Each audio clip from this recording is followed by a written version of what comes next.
Got it. Thank you, Charlie. Okay. I am calling to order the special meeting of the Finance Committee, December 18th. The agenda is a single item on the agenda, which is to review the recommendations from the Water Working Group and to ask questions and get clarification so that the Finance Committee can, if we choose to opine on them and to give advice to the town manager and the select board and trustees. Are there any additions or deletions to the agenda? Hearing none. With respect to citizen comments, I'm going to make a suggestion that we let the members of the Finance Committee, we go around in a circle sort of, and let members of the Finance Committee ask their questions first. And then take questions or comments from the members of the community that are not on the Finance Committee. We have from 12:30 until 2, so hopefully I think we'll have time for doing that, if that's okay. Does anyone on the committee object to that sequence? No.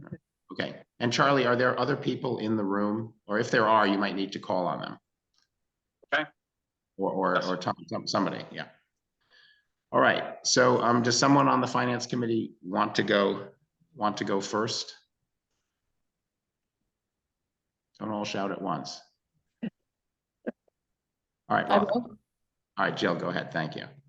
I thought that the documentation was very thorough and made it almost a no-brainer that the town should buy the company.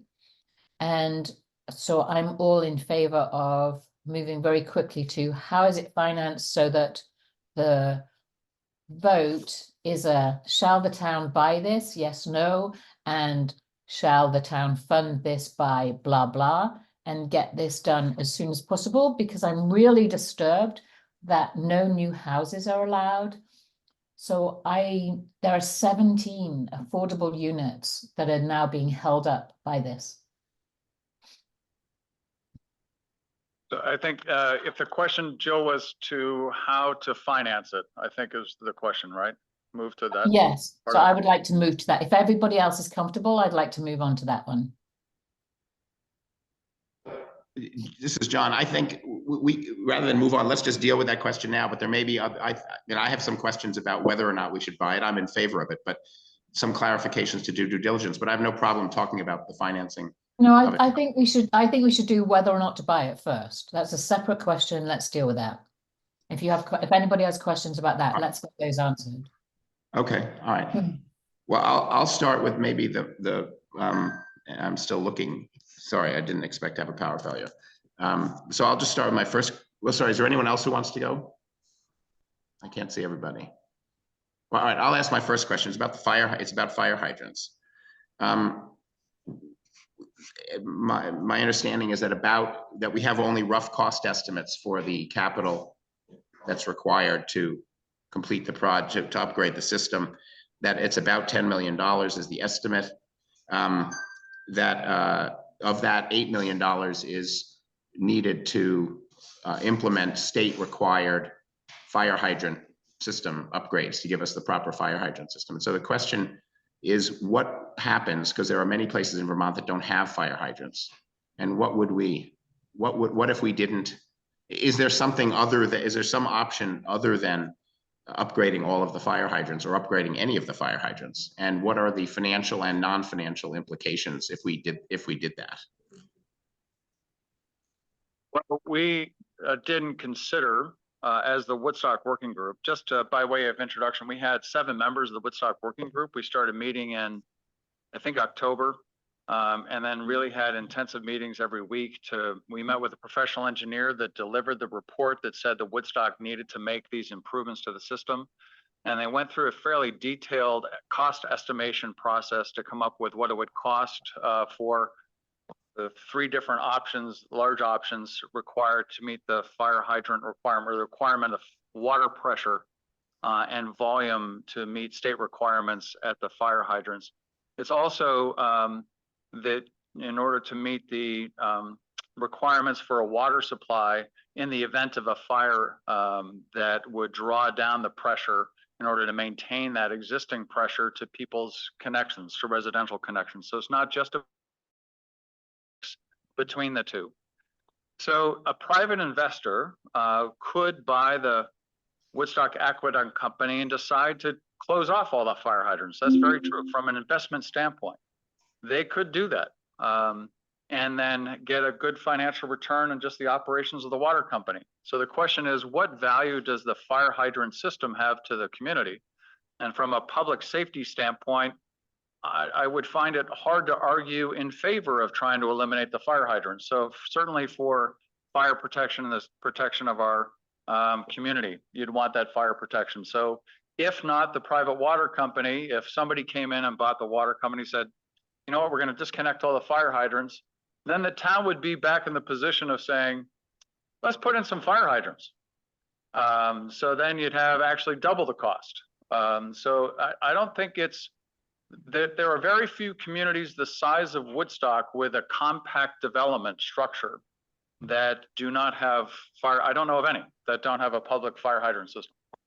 And what we might also want to add to that argument is if we don't have fire hydrants, everyone's insurance will go up. Yeah, in terms of the cost benefit analysis, certainly insurance rates go up in terms of attractiveness for people to move into town. Looking at infill of what is really now compact development, you're trying to better use your land that is open to development. It necessitates the use of not only public water and sewer, but also fire protection. But I think, Charlie, the question is there another alternative to provide the same level of fire protection to the community that the fire hydrant? In other words, the fire hydrant, the cost of providing adequate protection on the fire hydrants is $8 million. The question is, if you had $8 million, is there a better option for the community? And it's really just analyzing the question, not necessarily, I mean, we haven't really, I haven't really looked at that trade-off and what the alternatives would be. We haven't done that. We've assumed that there's an increased cost in insurance, and I think that's probably right, but we haven't looked at the trade-offs. Yeah, we did not discuss alternatives to fire hydrants as part of our Woodstock working group. We did hear. Nor have we had any conversations with like an underwriter about specifically their formula as it relates to distance from a fire station and or hydrant. That's obviously would be an important theoretical exercise, I think, to price the insurance difference without hydrants. Right. I think the reason why I'm asking the question, Charlie, is I think my understanding is that what's likely to happen, or maybe the group is recommending that this happen, is that the decision of raising capital would happen first, but it would be the actual spending of the capital and the closing of a transaction would be subject to some period of due diligence, which might include rate structuring and so forth. My sense is that this question could be pursued. My hypothesis is that it is worth doing, but I think one of the finance committee's role is to do some sort of due diligence, and so this seems to be an issue that could be covered in that X month period of due diligence that would be worth covering. So, but anyway, that's neither here nor there. You guys don't didn't look at it, so it is either won't get looked at or it needs to get looked at during due diligence. So.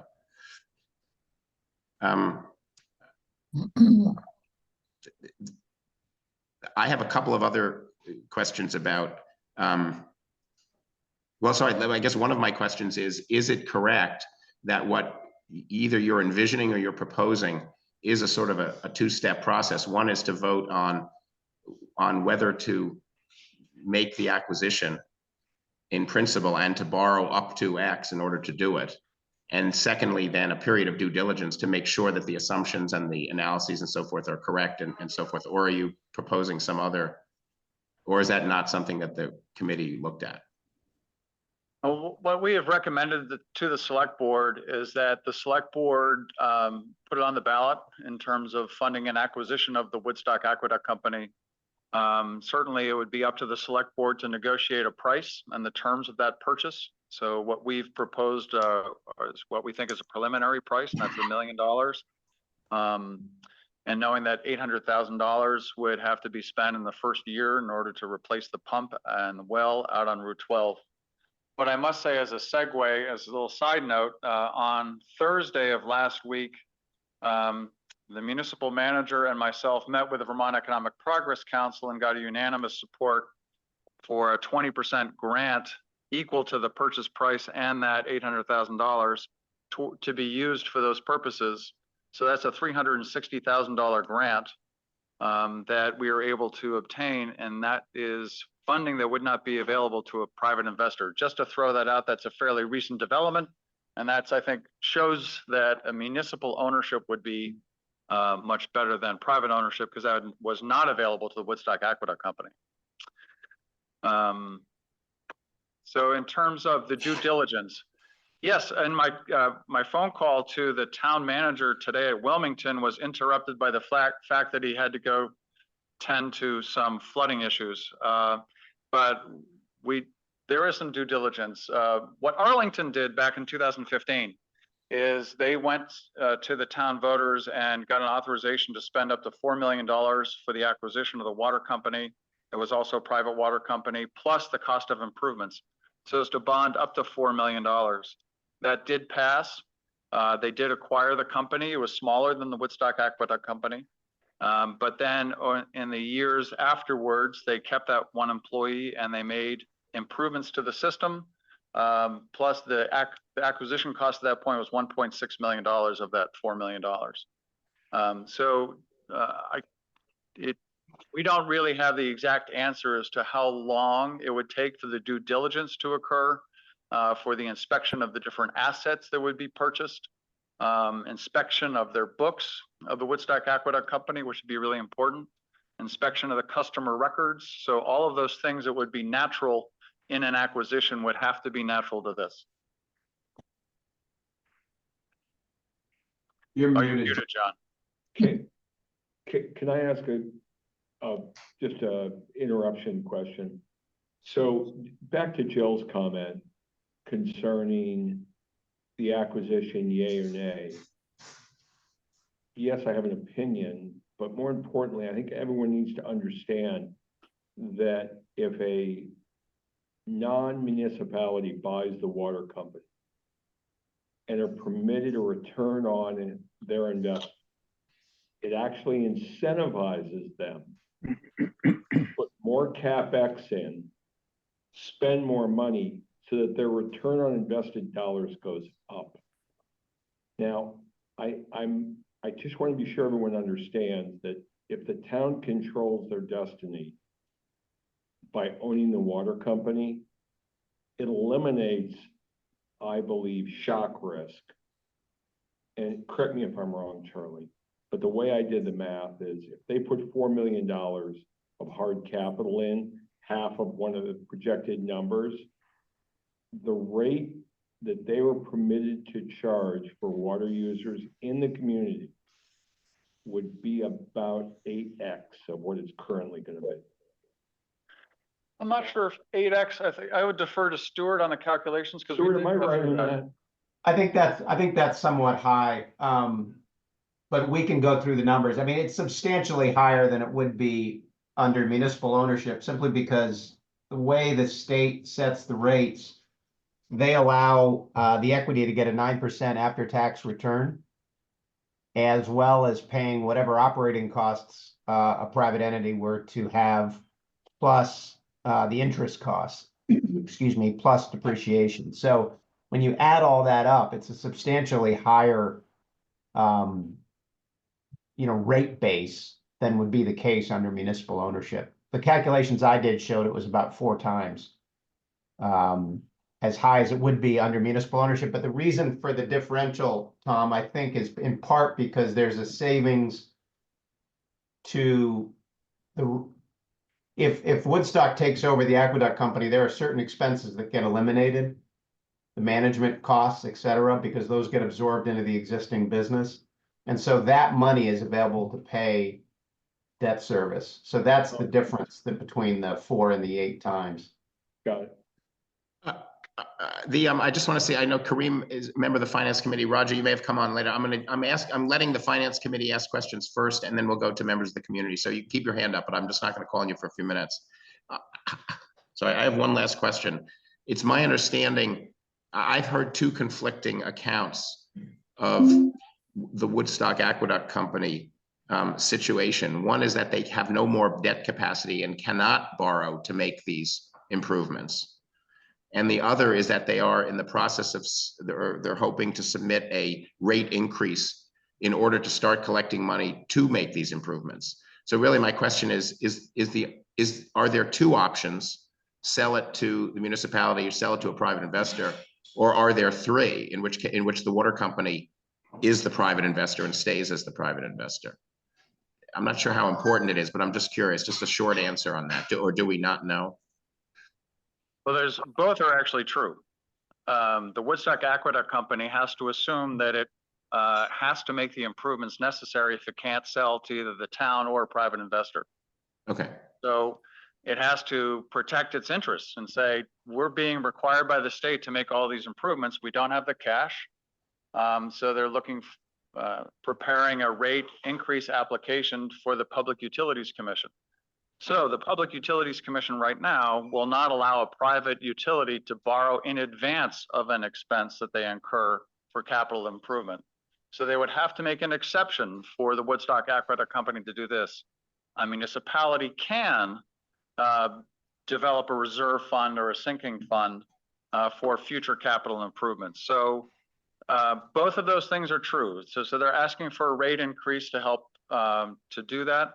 And whether or not there is a active private investor is a good question. We don't know for sure, but we know that the Aqueduct Company is speaking to potential investors.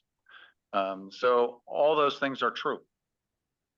Oh, sorry. Okay, John, I thank think you. the other answer to that is historically, while the state has not allowed for sinking fund payments, in this case is a little different because the state is actually requiring the improvements to be made, and they recognize that the equity capital doesn't exist to fund that. So that's why I think there's a chance that they would accept a rate increase in advance of the project. Got it. Okay, thank you. All right, It's a chance, but we don't have a precedent. That rate increase, I would assume, would also reflect a higher cost of funding, setting aside any return. The borrowing cost is higher, or would be higher theoretically. Correct. Kareem, go ahead with your questions. Hi, everyone. So I have a very quick question and then comment and then a broader, more strategic question. So by the way, if there's a rate increase, this is before those three things I just mentioned, because I just learned about that. And if that rate increase is meant to cover the hydrant across the town and across the village, i.e. for people who are connected to the system or not, I think we need to step back and think whether only those that are connected should be paying for that rate increase, or it should be a broader conversation about who's actually benefiting from that at the end of the day. Okay, that's a big, because hydrants really impact everybody. It's not only the people connected to the water system. So that's one thing. The second point that I had to do with, if this goes to a vote, i.e. around the purchase, I think we need to avoid the errors we did in the past where we didn't clarify who was going to pay for the bond, such as what happened before once. It has to be clear that if there's a vote, people need to understand who's paying for it based on whether whatever's being paid for is going to impact only those connected user or broader population. I think at that point, we need to really have an answer around whether we're going to get those grants or not, because today, all we hear is that we could get the grant, and it could be up to 20 or 25%. So I think it behooves us to really make that clear to the folks. And then the second point that I had has to do with, I at least keep hearing different numbers coming up each time. And I understand this is an evolving process. And, we're all volunteers, in some capacity or another in different groups. But at one point I heard that there would be a cost of $5 million to upgrade the system. And now we're hearing it's $8 million for the hydrants and another $2 million for overall improvements. Plus, if we add to that, the debt that they're carrying of $1 million, and if we assume for half a second that that's the cost, of the company, we're up to $11 million. I think at some point we need to get to a breakdown of what the various costs are, what are the timelines associated with those costs, okay? And are there other things that are going to hit in the next 10 or 15 years, that we might know about, or an estimate, so that again everybody has the information before they go to the ballots. Well, so Kareem, we worked really hard at trying to identify what the capital expenses are for the Woodstock Aqueduct Company over the next 10 years based on the best information available to us. And we put it out on a calendar because we know that when the work starts is not when the town has to pay for them. It's actually a year after the system has been put in service. So we looked at the time it takes to actually get some of these things permitted and approved. It also takes time. So we did develop a capital plan for that. I mean, it's available on the drive that we made available. So those are pretty known in terms of those costs. Also, in building out what a long-term plan looks like year by year, the Harvard Business School did help us in putting together really a cost projection over 20 years. To look at, okay, where are things in today's dollars? Where are you going to go with a certain assumption for inflation? Mm-hmm. The thing that did not include was a breakdown of what rates should be, because the rate card that exists now is fairly outdated, but it still exists. So it would really have to be a thoughtful approach to revise the rates. Right now, everybody pays the same rate, the water rate for consumption. Whether it's a resort, whether it's an institution, whether it's residential users. So the question is, do you keep that rate card in existence or do you change it? Many communities have. So it's really hard to give someone an exact answer if part of the solution is revising the existing rate structure. That's one thing that would have to be done. It's certainly recommended. So it's. Yep. Yeah. So, but I think we need to be broader. So if we assume that we go to the ballot and ask people, hey, are you guys okay that we purchased the company? And again, for half a second, let's assume that the cost is just the debt, okay, which is $1 million. Okay. Are you guys okay that we issue a bond to buy this company for $1 million? Right. I think we need to explain to folks also that with that $1 million, there's another 2 million and 8 million coming down the tubes. Okay. Absolutely. Yeah. And by the way, we think that the 2 million and the 8 million should be paid for by the following groups. One is, only those connected to the service, and perhaps a certain percentage to the broader population because it impacts the greater good, which is fire hydrants and fire protection, et cetera. So I do think that even though we're looking at a number that's small relatively, because $1 million is not that big, we really need to put all the cards on the table so people know exactly what they're voting for. And then finally, as I said, it would be really nice to really understand from the state if we're going to get those grants.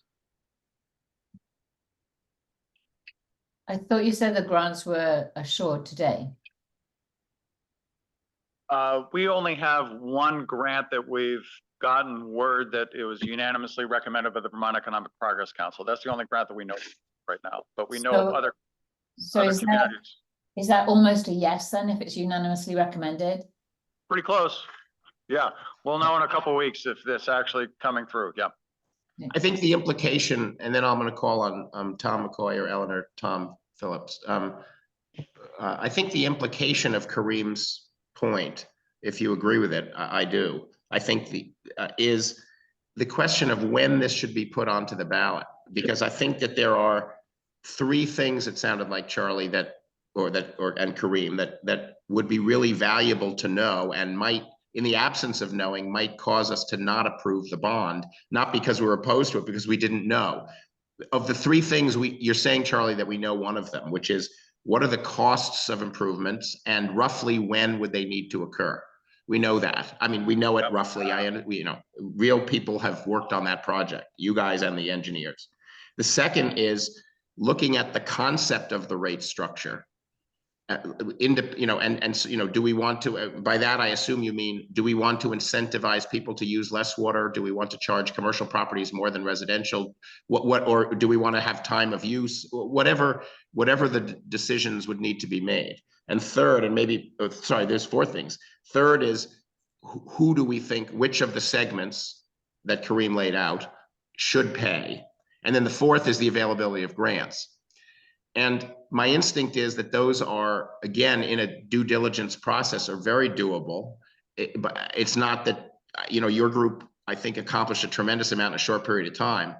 But I think the question is whether or not the timing of this vote in March gives us enough time to answer those questions. If it does, great. If it doesn't, what do we have to do to answer it by then?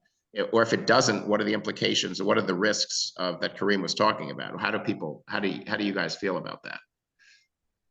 John, if I could just say one thing quickly. Yeah, please. I think the work committee has done a lot of great work. But a lot of things we're talking about right now is going to be the select board that'll make the decision. When it comes to who's going to pay and all that other stuff. And that might be a conversation the finance committee meets with the select board, kind of go over some of these things with them, because as great as Charlie is and everyone else is, Charlie has no power at the end of the day when it comes to what happens next. And so it might be good if we kind of focus on what the committee actually did and have those larger conversations with the select board if and when we get there. Would be my recommendation for today. But the only thing is, Eric, so here's what I'd like to do. I'd like to have a hand poll of everybody on the finance committee for who's in favor of buying who thinks as a finance committee we should recommend the town buys this, and then try to shape some of the conversation with the select board. Right. Yeah. I think Eric's saying maybe we do the yes. Let's do that. Jill, let's just get comments from any other people who haven't spoken on the finance committee. Then we'll do a quick straw poll, and then we'll ask for comments from the community. Tom McCoy, you're wearing two hats here. You're on the committee, plus you're on our committee. Do you have any questions or comments? I have a comment, which is simply that we can assume conservatively that the town ownership would have a 3% funding cost and the private equity would have 7%. Upon reflection, I think that's way too conservative. This borrower would be, if it goes to the institutional market, a non-rated borrower. It would be in the basket for other non-rated issues. 10% is more likely what an institution would charge. If it goes to the bank market, prime rate's 8.5. It's not a prime rate borrower.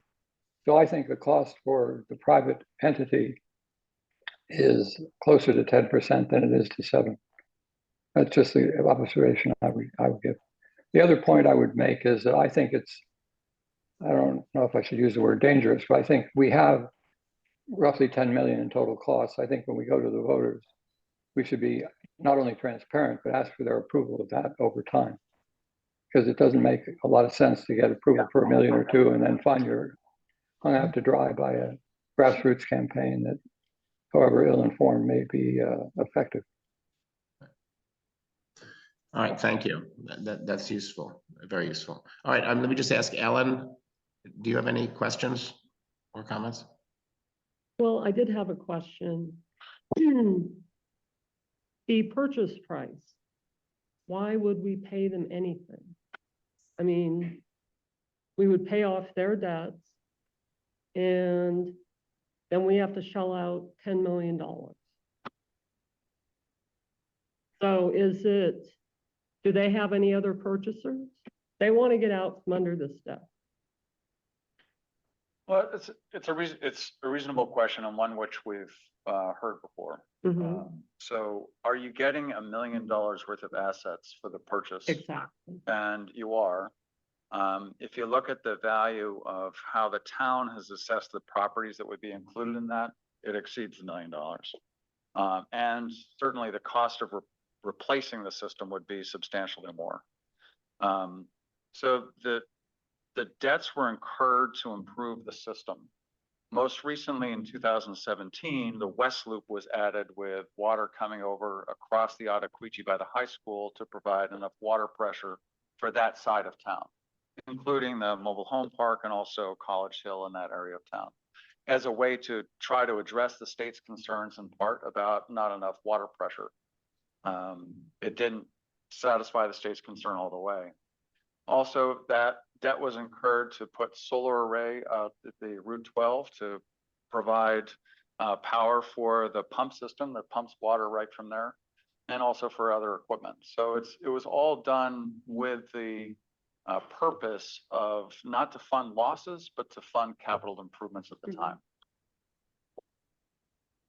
So the question is, what's it worth? And if in our discussions with other water companies or other communities as to what the purchase price was for what they just did, Wilmington purchased a smaller water company as part of their community for $1.2 million, I think. And Arlington paid $1.6 million to their company, to their private company. So there are some comparables around, but it's really hard to compare because some of them are apples and we might be an orange. So it's, To Ellen's, if I can just ask a Please. follow on, if you don't mind. The state mandated improvements, what was the timeline of those improvements? In other words, did they institute a requirement 10 years ago? The water company has tried to implement or these new mandates? What's the timeline? so it's in the last 10 years that the state has come to the water company and said, you're out of compliance. You need to make improvements. You have to show that you are making improvements to satisfy the fact that you can't comply right now. So on the timeline of these improvements that they've made more recently were to try to offset the mandates that were instituted 10 years ago by the state. That's correct, in Okay, so 2017. we can almost attach those improvements to the debt. You can. Yeah, I think that's true. Yeah, you are buying a company and then looking at those obligations down the road, right? I think to your point. And it doesn't matter who owns the company as to those improvements have to be made. And Have you looked at the debt? Are they assumable? Are they non-assumable? Their prepayments? the town would be eligible for low-cost money to pay off the existing debt. So it would have to be refinanced with the Clean Water Revolving Loan Fund. I think this was, I always get confused with the acronym. But the 1 million would take in all of the existing Yes, debt. yes, Okay, yes. so it's not. I'm sorry, it's an assumption of debt. It's not additional money, no. Okay. Yeah. Great. I just wanted to clarify. Yeah. Tom or Ellen, do you have any other questions? No, I'm good. Not for All me. right. Sorry, Tom McCoy? No, not for me. Okay, all right, let's just do Jill's quick straw poll, just very quickly, and then I'm gonna let is that all right? So just, I think everyone is on camera. So who would be in favor of recommending? Again, I don't think we're gonna even make a recommendation today. I wouldn't want to make it formally today, but just my instinct. So who is in favor of the municipality purchasing this for today? I am, but the devil is in the detail, right? But in principle, I am. Okay, so So- 1, 2. Today, I'm in favor. Okay, so 5, and so the other options are no, or not in favor, or not sure. So Ellen, are you no or not sure? I'm probably a no. Okay, all right, so that's sort of roughly where we are, Jill. Okay, great, thank you. And Yeah. I have one more technical question. So Charlie, in the report, it says that a plan has to be shown for making these improvements before the water company or whoever's in charge is allowed to give permits for housing. Do we have any idea how long that it would take to make a plan? I think the engineer has already made that plan, and as to how to satisfy the state's requirement. So that 90% preliminary engineering report that's been issued by Otter Creek Engineering is actually reviewed by the state. And so then coming up with a plan after that depends on who does it and when. So this leads me to this is way down the road, but hopefully it's not too far down the road. When we make decisions about the timing of the vote and the vote, I think that this has to be taken into account so that there is not too much of a delay on housing. Permits. So Jill, I'm sort of, this is to Eric's point, I guess we won't discuss this today, but that point would join Kareem's list of things that before we vote, we'd want to at least have a rough sense of how long it would take the plan to be developed. In the same way, we want to have a sense of which segments pay. I'm just kind of keeping a list of what might we need to know when we go to the town. All right, I'm gonna turn it over to anyone who's not on the Finance Committee. Roger, you've had your hand up, so go ahead. So I have a couple of technical questions. First of all, this is really good and comprehensive work, and I appreciate everything that went into it. As far as the fire hydrant, have we looked at all at whether or not a parallel system could be maintained, since 80% of the anticipated capital is essentially to service that? And I would assume that fire hydrants don't have to be potable water. So are there other water sources, or are there other fixes that could alleviate to some extent that impact on the system? And then another kind of technical question. I didn't see, and you know, it's a lot of paper, so I might have missed it. Anything about the land that the reservoir is on as an asset? Is that, presumably it's been the collateral for the loans, so Right. somebody must think it's worth something other than what it is. So is that an asset the town could A, sell to a developer for housing, or B, potentially even develop its own workforce housing, either offsetting some of the costs and or meeting some other larger needs? Yeah, let's start with the second question first. The Vondell property is approximately 358 acres. It is on the town's tax rolls at $1,117,000. Is it worth more than that? Probably. It's got an Act 250 permit running underneath it for the improvements that were made back in the 80s and put in the 960,000 gallon storage tank. So the question is what to do with that land. We recommended to the select board that they include that property in the offer to the Woodstock Aqueduct Company. The Woodstock Aqueduct Company has indicated that they would like to see it remain used for recreational purposes. As you may know, Wamba has a series of mountain bike trails that are very popular throughout the region that are there. It's also used for many people for recreational purposes and is actively forested. So is that the best place for affordable housing is another question. It's certainly not very walkable to employers from there, and it does not have sewer service there, and it's not on a transportation route. So you'd have to wonder, is it a good place for affordable housing development? It may not be. So those are all things that are kind of in the mix. I think, what was your first question, Roger? I'm sorry, can't remember.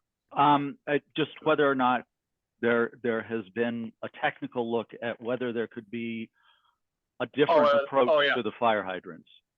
We didn't discuss that. I don't know. I'd have to bring in the fire chief and the engineer to talk about what that looks like.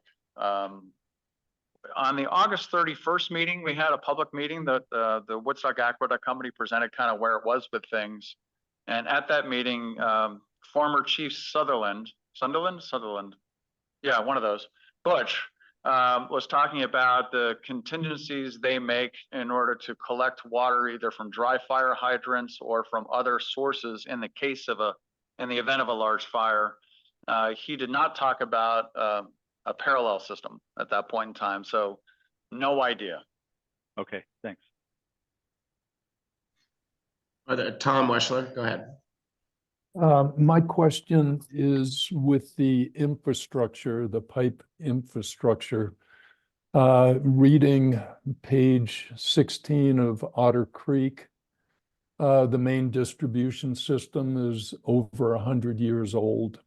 Yep. And also, Charlie, the frequency of breaks has been increasing. If you look at 19 versus 20 versus 21, the information provided. My question is whether we're anticipating the cost to repair and to maintain this system. You know, it's just very old and it breaks. That's a good point. We're not unique. Other communities have the same kind of aging pipes, but it's built into the financial model that HBS did, I think $50,000 in annual repairs. And the 50,000 expense in the previous year, that is the largest expense of the Woodstock Aqueduct Company, is the repair work that they've been doing besides the debt service. Right. So you're right. So the alternatives are, do you dig up all of Central Street and Pleasant Street to replace the pipes, which has been thrown out there before? If people remember the Big Dig project for Woodstock that was many, many years ago. It's something that could occur, but be extremely expensive, but Right. upgrading pieces at a time is important, has to be done for some of those pipes. Some of them are too small. You'll see in that report, I think it's Right. 16 miles of pipes, and a certain percentage of them are 4-inch and some are 6-inch, and they should all be a minimum of 8. Right. Yeah. Yeah, I worry about that. You know, I understand the repairs and the improvements that are mentioned, but you know, this is a potential liability that really could impact year-to-year operating expenses by the town. It's true that one of the things is interesting is regardless who owns it, those improvements have to be made, or the fixes have to be made. Right. And that's captured under the $2 million, right? $2 million. But there's $2 million for overall improvements and $8 million for hydrants. Well, so there's 800,000 that is in there for a new pump, and $800,000 that's in there also for repairing the earthen dam that's on Coxtersick Reservoir. So that's 1.6 million of that amount. So the rest has to be made in. Sorry, Stuart, go ahead. Yeah, I was just going to say just that the $2 million is the point that Tom is raising really relates just to the quality and the performance of the actual pipes. The $2 million is not for pipes. So we're forecasting 50 grand a year, but that's just patching holes as they appear. So any investment in new pipes would be incremental. So that's the point I was making. We need more transparency because these are numbers that we know today, but I wouldn't be surprised there's another couple of $1 million that need to be added. So when people sign up to buy the thing, they really need to understand the big picture of what they're signing up. But there's no way of knowing that number. Well, I mean, we could guess. Yeah. We could guess, but I think we should try to guess so that people know what they're jumping into. Yeah, I think the point that Charlie is making is the most important, that no matter whether we own no matter who owns it, the Woodstock community, either consumers or the taxpayer, is going to pay for those improvements. It's only a question of how much. Yeah. So right, the easier decision is, should the municipality buy the water company? Right. The harder decision is what repair, how to run it, and who should pay for it over time. Both of Right. Which is why I think most of us. Are there any other questions from folks in the community or not on the finance committee? I think I can see everybody here. Yep. Just unmute yourself if you have a question. There's only a few other people here. We have a question here. Yep. You're gonna have to come over. Could you say your name for the record? Yes, sure. My name is Cynthia Stevens from Grove Hill Road. And to Kareem's point and the question of who's going to pay, I don't think that people who are not in the village should pay anywhere near what the villagers are going to have to pay. You know, we have a well, it costs money to, you know, run the well and whatever. So I hope that that's going to be a consideration. Yeah, no, I'm in the village and I agree with you. The points I was trying to make is for systems that impact more than just those connected users, such as hydrants and things like that. This is where the conversation needs to be broadened. So our recommendation in the select board that it's reasonable to expect users, people serviced by it to see an increase in what they pay. It's also reasonable to expect an increase for what the town currently pays through its payment to the Woodstock Aqueduct Company for the fire hydrants. So where it lies as to where that percentage falls is partly a political discussion. And that we sidestepped that because we didn't think it was in our purview to say, yeah, this should all be on the users. So that it is a larger discussion that we didn't feel we had the authority to conduct. So Charlie, would you accept if the select board recommended that your group continues working for 6 weeks and actually addresses that question and comes up with alternatives? Yeah. That's a big excel. Boy, I don't know. Honestly, we've already had one person step down for a conflict of interest. Certainly not through Christmas. But it's something that I don't think we expected to be totally done. I expected there might be some things that the community would have to learn between now and when they vote on it that we might be in a good position to inform people of based on the research that we have done.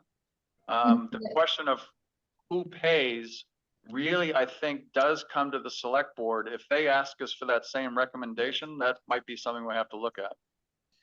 It goes with Kareem's point, really. The question about who pays is an essential part of the question.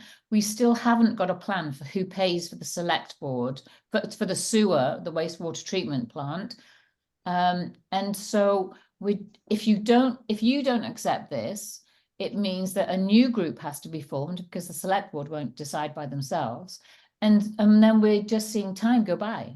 But Jill, actually, can I propose a kind of an intermediary? Sorry, hold on a second. A sort of a middle ground. I'm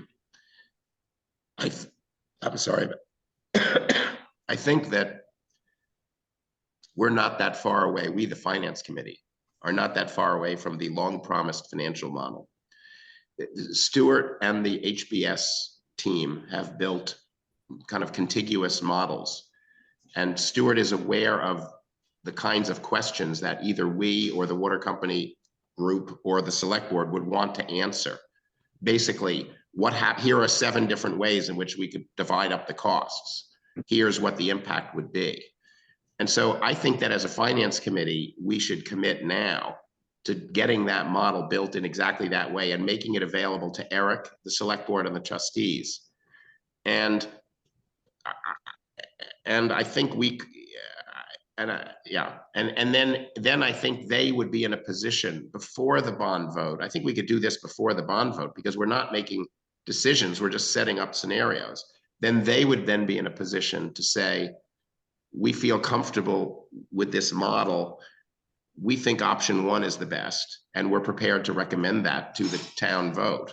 Or they basically say, we can't use that more research has to be done, more information. The model isn't enough to answer all of our questions. We don't feel comfortable with it. And then they'll either have to decide to go to the town with a bond vote without the kind of information that Kareem and you were talking about, or they'll have to decide to postpone the vote.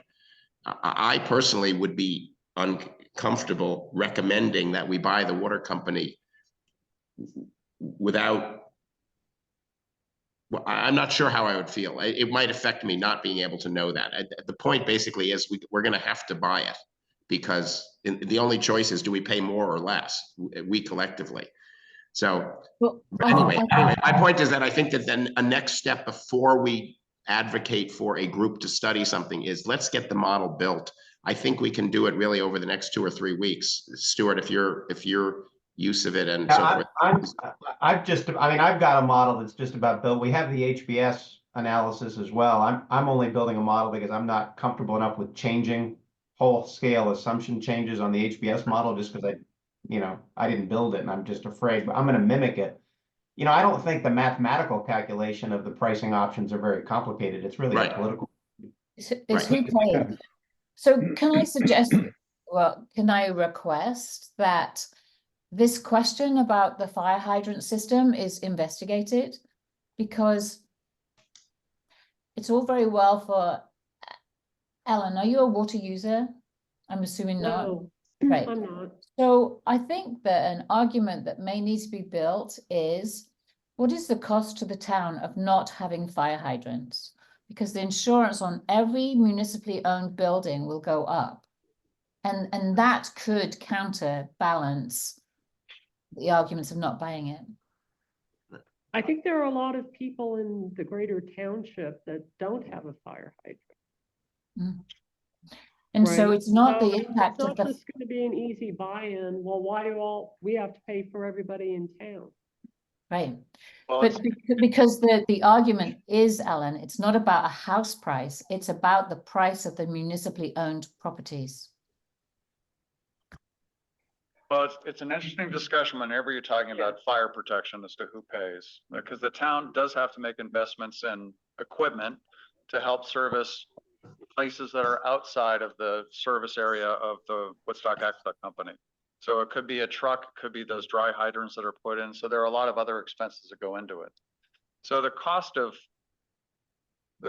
not having a hydrant system is really interesting, because what's the cost of not having a Navy? Everybody pays for it, but it's a matter of defense. You all pay for it knowing that it's going to be there when you need it. So is the same question applicable to fire hydrants? Probably. And that has been a long established process by which somebody decides, you know what, we should probably have a fire hydrant system, because the amount of fires that we're having are just too high. So they all agree to pay for it, even though their house may never burn. So it's really hard to look for a direct financial benefit of having a fire hydrant system for the people that are either covered by it or the people that aren't. But it's one that has been argued in the past. We could bring up those arguments again. Well, I think we should be clear, but just to take this to its kind of irrational conclusion, there are assets, probably significant assets, that go, Ellen, towards providing fire protection to people who don't have hydrants that I wouldn't want to pay for if I adopted that attitude. You know, we don't need a pump truck, for example, you know, or a truck that carries large volumes of water anywhere. You know, there's a hydrant right out there. We just have to hook up a hose. I mean, I'm making this up, obviously. So I think, yeah, these are the issues that we get into. And I'm not arguing one way or the other. I know you're not necessarily either. You're just saying that there's a large group of people who may feel that way. There's a large group of people. Yeah. Right. Yeah.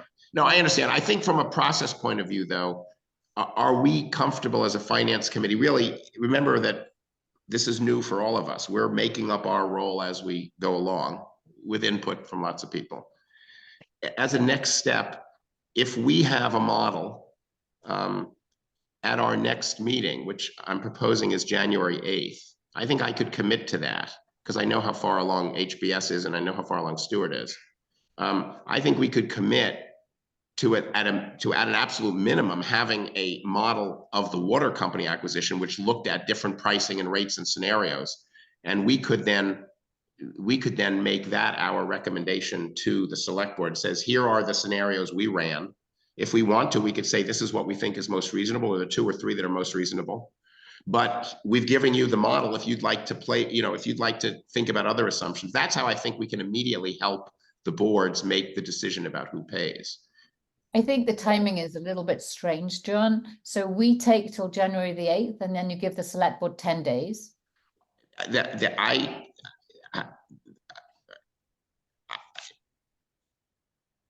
Does anyone else want to build the model before January 8th? Hearing none, I can have it by January 8th. We can probably do it before, but I think the point is with the holidays coming up and with New Year's, it's just gonna be a little harder. So we just have to be realistic. So could it be the 5th? Probably, but is it gonna be the 20th? Probably not. Well, I believe that the ballots have to be worded and finalized by the 18th. So that's the date to keep in mind.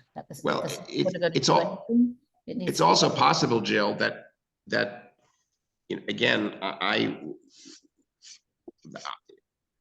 was not, I understand that the water group has recommended, or some group has recommended that we put this on the ballot in March.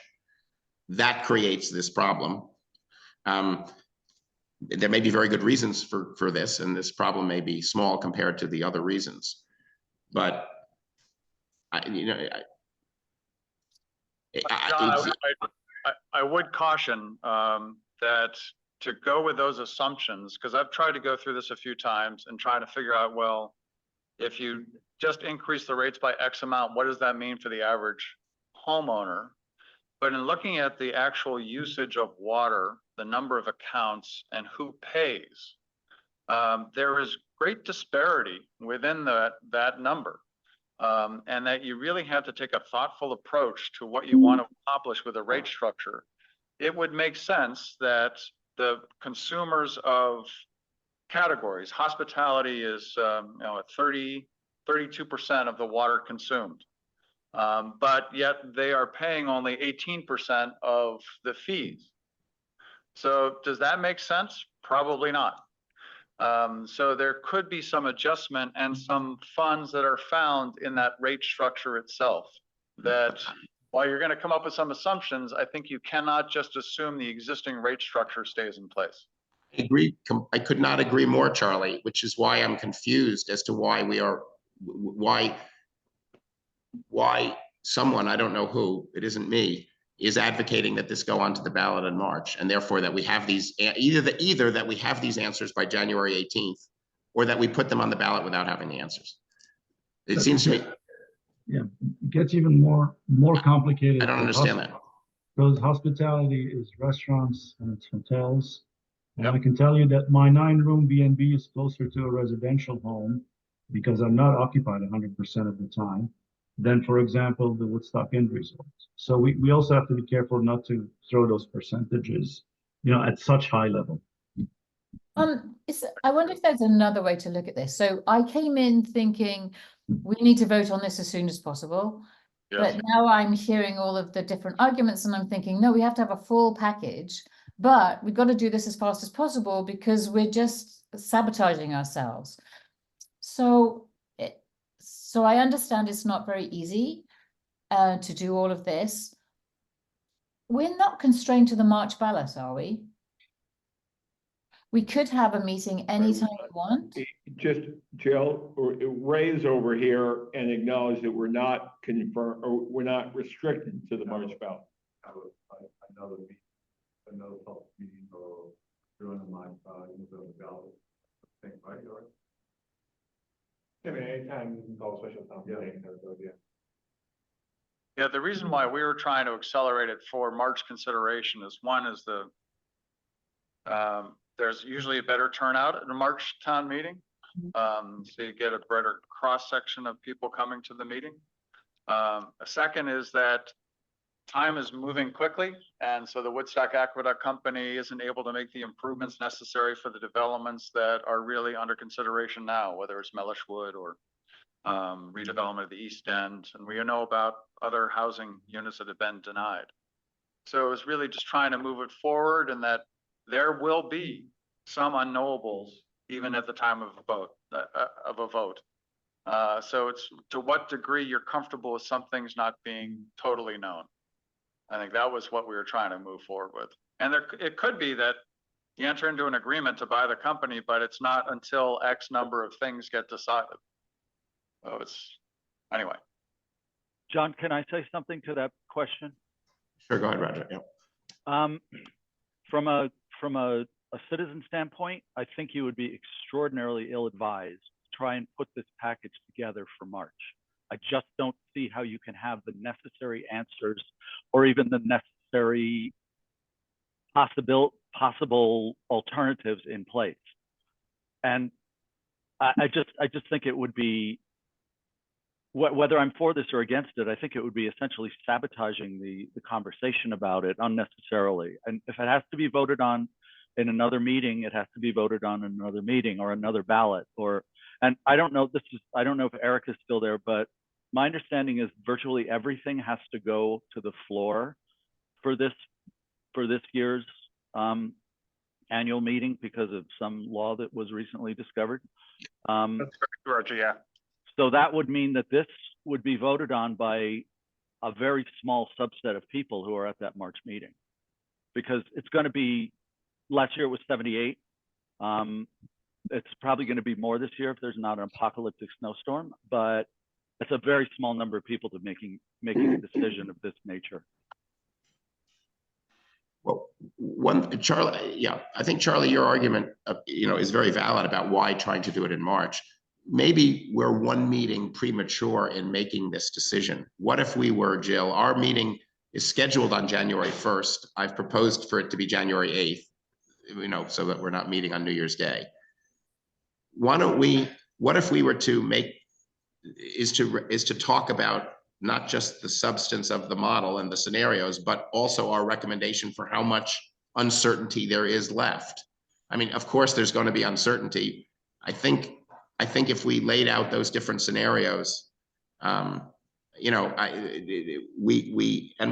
probably will need a little bit more help from the water group. Like, for example, Charlie, you're talking about 30%, water usage and so forth. I don't know that that's built into the financial model, but in any event, Jill, I guess the question is, could we have our meeting on the 8th, and at that meeting, explain the scenarios, go through them, agree on what scenarios we want to put forward as possible. If we have an opinion about which several of them might be better, or the pros and cons, we can put that out. And we can also say, in our view, there is too much uncertainty, or there is some uncertainty, but not enough to postpone it, and time is of the essence. And we can make that decision after going through the model. That sounds good. And then we get more work happening in parallel. Right. Yeah.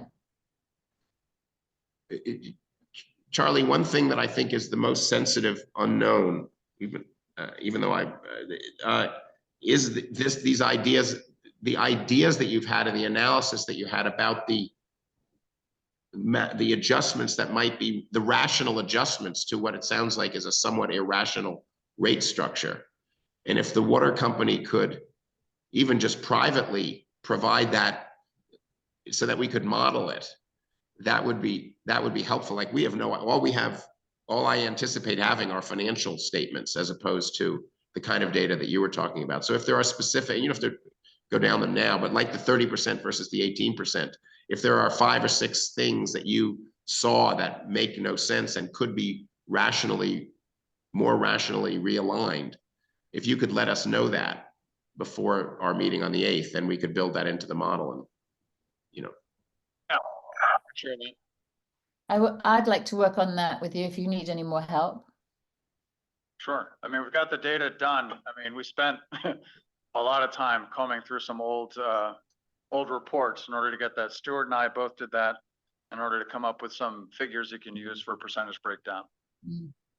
I think this is really important because it's going to influence the whole wastewater treatment plant cost as well. So Jill, you'll work with Charlie and then bring in whoever else is needed. But yeah. Yeah, and I caution on how we categorize things, okay? I'm sorry, Kareem, say it again. I said I caution how we categorize things, because I can bet you the 30% is the vast majority is driven by the Woodstock. And maybe I'm wrong, but I'm just putting it out there. Why don't you join the group as well, Kareem? Because you had the earlier discussions with the on the wastewater treatment. Yeah, sure, fine. Great.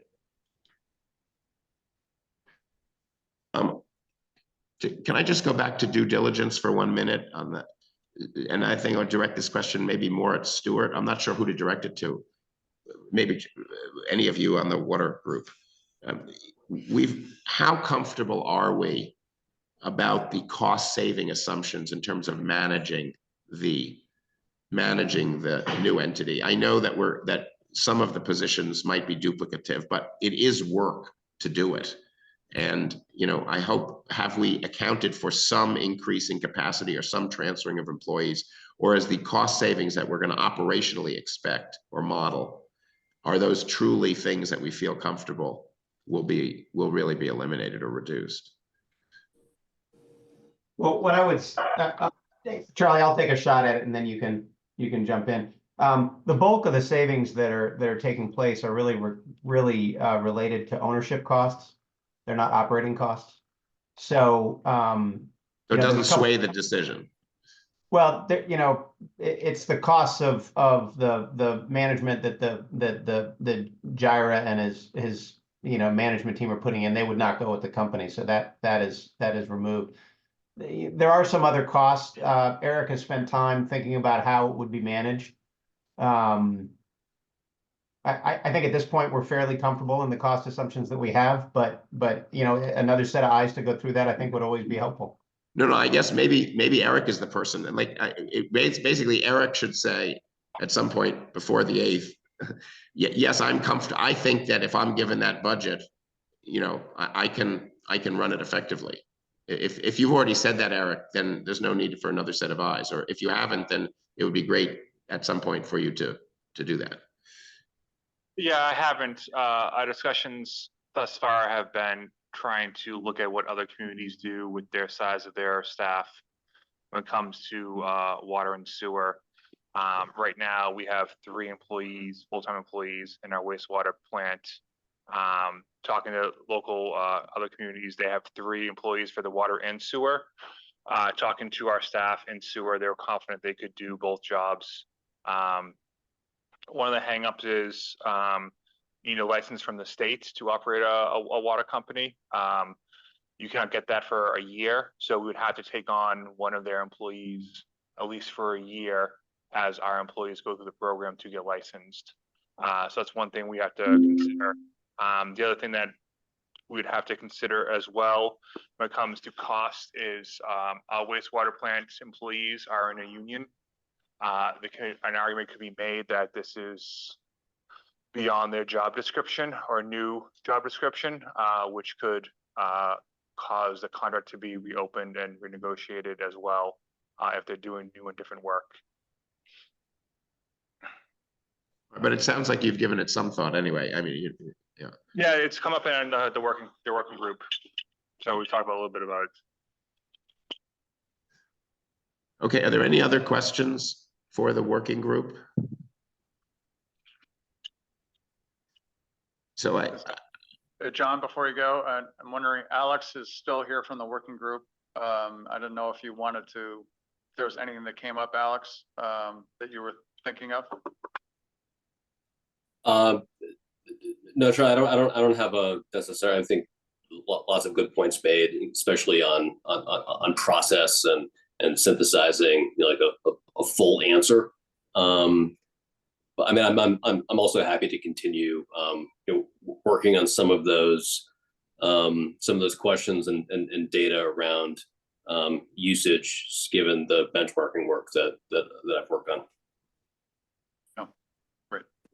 And I think from Alex, that's great. Thank you. And so it's Jill, Kareem, Charlie, and Alex. And I would request, Charlie, as the chair, I would request that some members, ideally all of you that are here today, if you could attend at least the part of the January 8th meeting, I think it will be most of the meeting, where we present the model and discuss the assumptions and so forth. If you could be there for that, it would be very valuable, because I'm sure there's, you know, it will add a lot of value, if that's all right. Sure.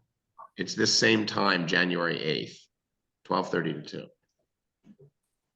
2. Are there, Jill, go ahead. Can I ask one question to Ray?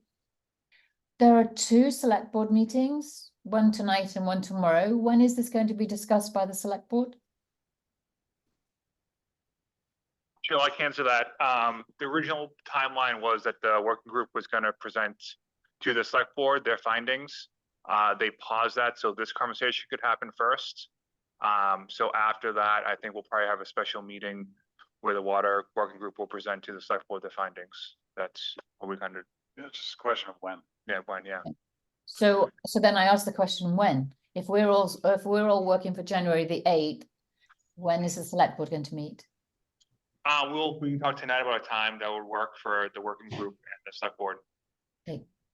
Well, I would suggest that you not be constrained to have the meeting with the first meeting with the select board after the 8th. I think that there was a lot discussed today that would be valuable, that doesn't need the model. We didn't have it today. And I think, so I would encourage you to meet with the select board whenever you can, and tell them a couple of things about this meeting. A, that we're going to have a model and we'll have a set of scenarios that they can look at after the 8th, and they can create their, you know, we can help them create their own. That we took a straw poll, and that the majority were in favor, but it was an informal, we didn't take a formal vote. And these were the issues that were discussed. So I would not encourage you to wait for the 8th. Thanks. All right, is there anything else from Finance Committee members that we need to touch on? Alan and Tom, I don't know if we've been calling on you. You're very, very small on my screen, so. That's the first time someone's called me small in a very long time. We're fine. Okay. I want to say thank you for the opportunity to talk to you guys about this. It's obviously a lot of work that's been gone into it, and the more that we can get input and information to help inform the select board, the better off we are. Well, thank you for all the work. You know, I speak for everybody about that. You guys have done a huge amount of work, so.